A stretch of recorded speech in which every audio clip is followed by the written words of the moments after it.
Hey everyone, today's gonna be my top 5 albums of March. Was a crazy month. That's like pretty much top 6. Yeah, because like one of the biggest bands released an album this month. I'm talking about Judas Priest, Invincible Shield. I mean, everybody and their grandmother's been talking about this album, reviewing this album, showing this album, and they should be. It's an awesome album.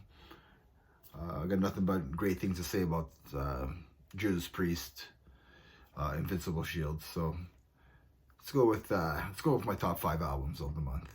Number one, I have here is Suicidal Angel, Profane Prayer. This was released on March 1st on Nuclear Blast Records. It's a thrash metal band from Greece. Yeah, these thrashers stepped up their game in their songwriting, and so much thrashy goodness on this album with songs like When the Lions Die, Purified by Fire, and The Fire Path of Faith. I really love the old school thrash metal vibe on this album. If you haven't heard this album, like, give it a listen. I think it's an awesome thrash metal album, and they just elevated their songwriting on here. Second album I have here is Skeletal Remains, Fragments of the Ageless. This was released on March 8th on Central Media. These guys released another death metal assault with deeper and darker, tighter and edgier, brutal death metal on this album. I heard a lot of people say that this album should have been an album that Morbid Angel should have made, but didn't. Really does have that old school Morbid Angel vibe to it, and these guys do have that brutal old school death metal sound to them. I mean, you can agree or disagree. I think Skeletal Remains has their own unique sound of brutality, death metal to them. I mean, they do a great job of adding brutality. It's heavy. It becomes technical at times, and there's also groove moments on this album. Chris Leroy's vocals on here, they're a little bit lower than usual. Usually has like a little bit higher register on this previous stuff, but this one he went straight for the throat, the gutturals, very low, very chest, very heavy. It makes the mood of this album darker. It just and it does suit their sound. So like I said, this is a very tight, brutal album. Everyone on here is on their game. Drumming's tight, and the guitar playing is top notch. Killer tracks on this album are Cybernetic Harvest, To Conquer, the Vault, and Void of Despair. So yeah, second album I have here is Skeletal Remains, Fragments of the Ageless. Third album I have here is Astrophy, Asylum. 34 years later, these guys released their third studio album. They've been working hard on this album for 34 years. Came out on March 15th on Massacre Records. With Brian Zimmerman, the only OG left in the band. This is still a killer thrash metal album.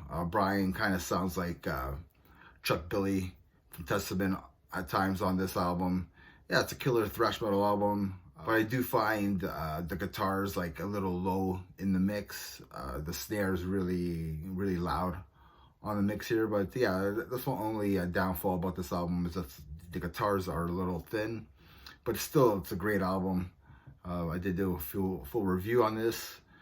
So if you haven't listened to this album yet, check it out. I mean, Punishment for All is a killer song, and Seeds of Sorrow is another killer track on this album. The fourth album I have here is Slave Agent, Silent Universe. I think this is self-released. This was released on March 22nd. And this is a thrash metal band from Niagara Falls, Ontario, so pretty close by. close to home. This is their second release, and this is like one heck of an album. It has its thrash, cyber thrash, crossover thrash, epic thrash, speed metal thrash, and thrash on this album. So if you like thrash, you'll, in all aspects of thrash, you'll probably really dig this album. It has a blend of like Vector meets Warbringer meets High Command.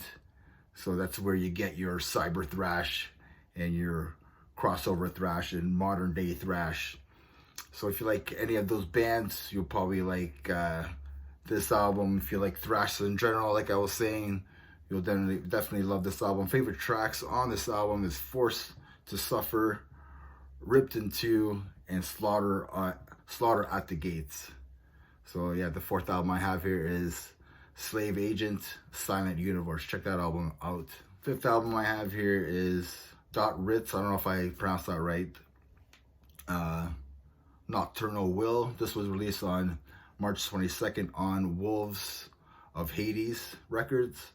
This is the blackened melodic death metal infused with D beats. These guys are from Sweden.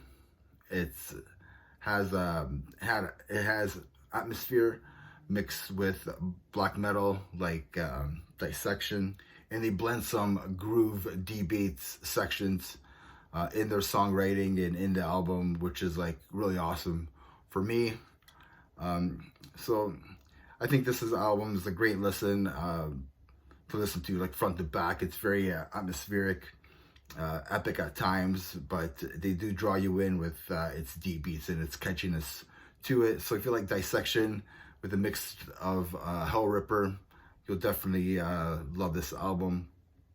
I mean, this album is just a really cold journey. So those cold months like we've been having, check this album out. It's an awesome listen. So yeah, there's some albums in April that I want to check out. So one of them is Witch Vomit, Funeral Sectum. This is coming on April 5th on $20 Spin. You gotta check out everything on $20 Spin. Anytime they release something, you gotta check it out. April 12th, I have Nectarot, Lifeless Birth, a Vulture Sentinel. This is being released on Metal Blade. April 26th, I have Accept Humanoid, which is being released on Napalm. Baron is another band I want to check out, Beneath the Blazing Abyss. This is on Transcending Obscurity, and also on April 26th, The Almighty Deicide with Banished by Sin, and that's being released on Reigning Phoenix. So yeah, there's a few albums that I want to check out in April. There's quite a few other albums on April. Just let me know in the comments what I missed. And if you haven't heard to any of these albums that I've mentioned, please do so. And comment your top 5 albums mention your top 5 albums of March. And remember, everybody, metal never dies. Cheers.